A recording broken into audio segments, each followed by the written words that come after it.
Bad Robot and our friend Dan Trachtenberg bring us a movie called 10 Cloverfield Lane, and of course it has been tied to the fantastic Cloverfield from a few years ago, which was a total surprise that Bad Robot brought and shocked the world with.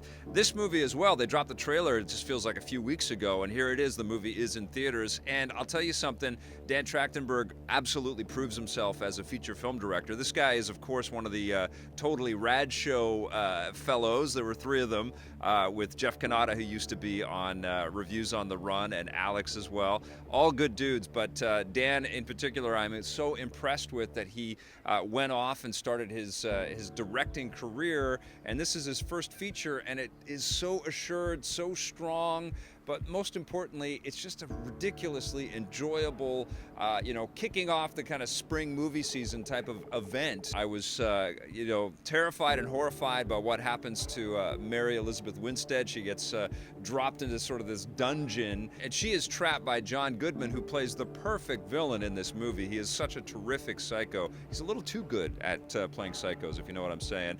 Well, she is trapped in this creepy dungeon, sealed in this almost airtight room with this big thud of a metal door. She doesn't know what the hell's going on. Her leg is all hurt, and she's been through a car accident, so she's in shell shock. She eventually discovers that she's not alone down there. John Gallagher Jr., who was a terrific standout on Newsroom, he is also trapped in there with Mary Elizabeth Winstead. They start to have a little bit of a relationship, and for the most part, the movie just focuses on these three characters in a very confined space.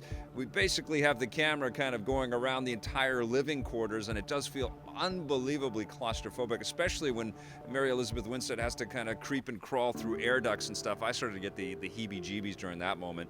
And it's unbelievable how much power is on screen when we don't have camera moves, we don't have big, huge, elaborate kind of set pieces. It's all within this dungeon basically for most of the movie, but it's unbelievably captivating. I thought the sound in this movie was particularly incredible. I really felt like every crunch and crackle and thud, every sort of great big sound effect that we had in this thing was so well crystallized, and it was on the edge of my seat for the whole thing.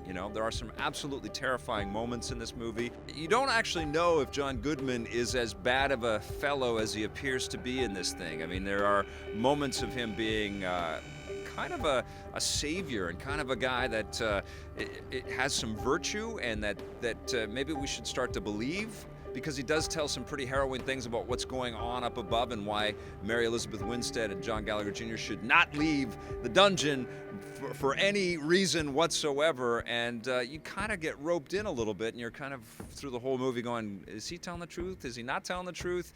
Very effective, very tight screenplay, and of course there are some incredible surprises in this movie. You want to know if Mary Elizabeth Winstead eventually gets out of this dungeon, because they tease it all throughout all of the trailers and stuff. Well, I'll tell you what, I'm not going to tell you that. What I am going to tell you is go see this movie. It's fantastic, and I'm so proud of Dan Trachtenberg. I'm giving 10 Cloverfield Lane a 9 out of 10. Hey, thanks for checking out that video on our EPN channel. It's just one small part of the things that we make around here. So if you liked it, don't forget to check out some of our other vids and hit that subscribe button.